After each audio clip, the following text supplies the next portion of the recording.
Hello ಸ್ನೇಹಿತರೆ, ಎಲ್ಲರೂ ಕೂಡ ಹೇಗಿದ್ದೀರಾ? ನಮ್ಮ ಕಿಚನ್ಗೆ ಸ್ವಾಗತ. ಇವತ್ತು ರುಚಿಯಾದ ಸ್ಮೂತಾದ ಗರಿಗರಿಯಾದ ರಾಗಿ ದೋಸೆ ಮಾಡುವ ವಿಧಾನವನ್ನು ನೋಡೋಣ.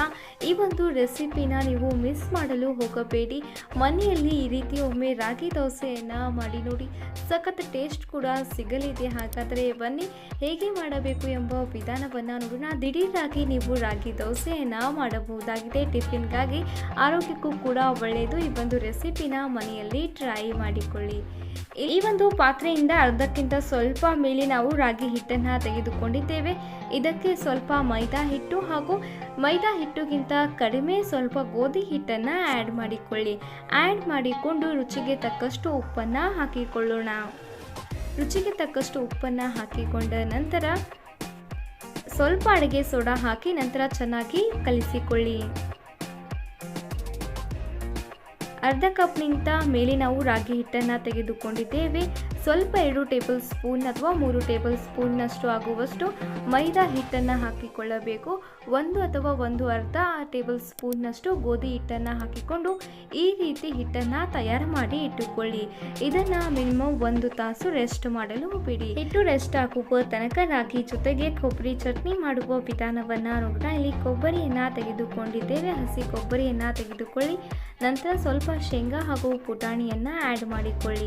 ನಂತರ ಸ್ವಲ್ಪ ಶುಂಠಿಯನ್ನು ಆ್ಯಡ್ ಮಾಡಿಕೊಳ್ಳೋಣ. ಹಾಗೆ 3 ರಿಂದ 4 ಹಸಿಮೆಣಸಿನಕಾಯಿ, ಖಾರವಿದ್ದಲ್ಲಿ ಕೇವಲ 2 ಹಸಿಮೆಣಸಿನಕಾಯಿ ಹಾಕಿ ಸ್ವಲ್ಪ ಕೊತ್ತಂಬರಿಯನ್ನು ಹಾಕಿಕೊಳ್ಳೋಣ. ನಂತರ ರುಚಿಗೆ ತಕ್ಕಷ್ಟು ಉಪ್ಪನ್ನು ಹಾಕಿ ಸ್ವಲ್ಪ ಜೀರಿಗೆಯನ್ನು ಹಾಕಿ ಮಿಕ್ಸರ್ ಮಾಡಿಕೊಳ್ಳೋಣ. ಈ ರೀತಿ ಸಣ್ಣದಾಗಿ ಮಿಕ್ಸರ್ ಮಾಡಿಕೊಳ್ಳಿ. ರಾಗಿ ಜೊತೆಗೆ ಈ ಒಂದು ಚಟ್ನಿ ತುಂಬ ಟೇಸ್ಟ್ ಆಗಲಿದೆ. ಅಥವಾ ಕೆಂಪು ಚಟ್ನಿಯನ್ನು ಕೂಡ ನೀವು ಮಾಡಬಹುದಾಗಿದೆ. ಒಂದು ಪಾತ್ರೆಯನ್ನು ತೆಗೆದುಕೊಳ್ಳೋಣ. 2 ಟೇಬಲ್ ಸ್ಪೂನ್ನಷ್ಟು ಎಣ್ಣೆಯನ್ನು ಹಾಕಿ ಸ್ವಲ್ಪ ಸಾಸಿವೆಯನ್ನು ಹಾಕಿಕೊಳ್ಳೋಣ.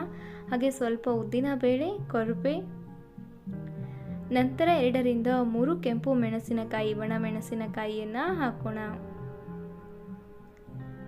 ಒಣಮೆಣಸಿನಕಾಯಿಯನ್ನು ಹಾಕಿಕೊಂಡು ಚೆನ್ನಾಗಿ ಕಲಿಸಿಕೊಳ್ಳಿ. ನಂತರ ಮಿಕ್ಸರ್ಗೆ ಹಾಕಿಕೊಂಡಿರುವ ಕೊಬ್ಬರಿ ಪೇಸ್ಟನ್ನು ಇದರಲ್ಲಿ ಆ್ಯಡ್ ಮಾಡೋಣ. ಗ್ಯಾಸನ್ನು ಆಫ್ ಮಾಡಿಬಿಡಿ. ಈಗ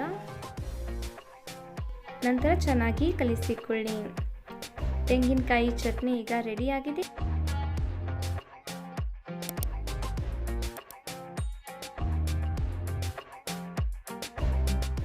ಕೊಬ್ಬರಿ ಚಟ್ನಿ ಘಟ್ಟಾಗಿರಬೇಕಿದ್ದಲ್ಲಿ ನೀರನ್ನು ಆ್ಯಡ್ ಮಾಡಬೇಡಿ, ಅಥವಾ ನೀರಾಗಿ ಇರಬೇಕಿದ್ದಲ್ಲಿ ಸ್ವಲ್ಪ ನೀರನ್ನು ಆ್ಯಡ್ ಮಾಡಿಕೊಳ್ಳಿ. ಈಗ ಕೊಬ್ಬರಿ ಚಟ್ನಿ ರೆಡಿಯಾಗಿದೆ.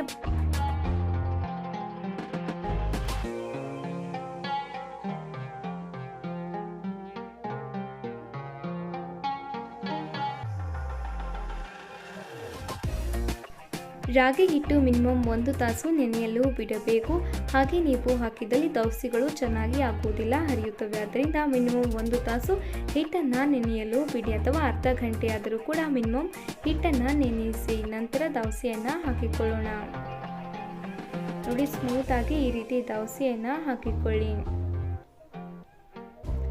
ತೆಳ್ಳದಾದ ಹಾಗೂ ಸ್ಮೂತಾದ ಗರಿಗರಿಯಾದ ರಾಗಿ ದೋಸೆ ರೆಡಿಯಾಗಿದೆ. ಮೇಲೆ ಸ್ವಲ್ಪ ಎಣ್ಣೆಯನ್ನು ಹಾಕಿಕೊಳ್ಳೋಣ. ಆರೋಗ್ಯಕ್ಕೂ ಕೂಡ ಒಳ್ಳೆಯದು. ಈಗ ಬಿಸಿಲಿನಲ್ಲಿ ಮನೆಯಲ್ಲಿ ಟಿಫಿನ್ಗಾಗಿ ಈ ಒಂದು ರೆಸಿಪಿಯನ್ನು ಟ್ರೈ ಮಾಡಿ ನೋಡಿ.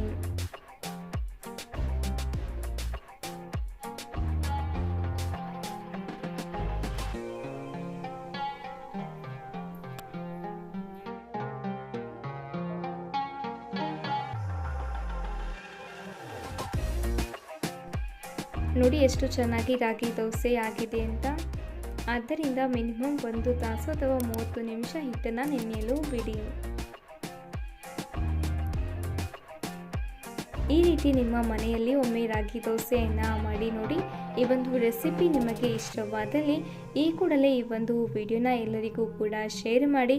ನಿಮ್ಮ ಮನೆಯಲ್ಲೂ ಕೂಡ ಈ ರೀತಿ ಒಮ್ಮೆ ರಾಗಿ ದೋಸೆಯನ್ನು ಟ್ರೈ ಮಾಡಿ ನೋಡಿ. ರಾಗಿ ದೋಸೆ ಜೊತೆಗೆ ತೆಂಗಿನಕಾಯಿ ಚಟ್ನಿಯನ್ನು ಟ್ರೈ ಮಾಡಿ ಮನೆಯಲ್ಲಿ ಟಿಫಿನ್ಗಾಗಿ ಸರ್ವ್ ಮಾಡಿ. ತುಂಬಾ ಟೇಸ್ಟ್ ಇರಲಿದೆ.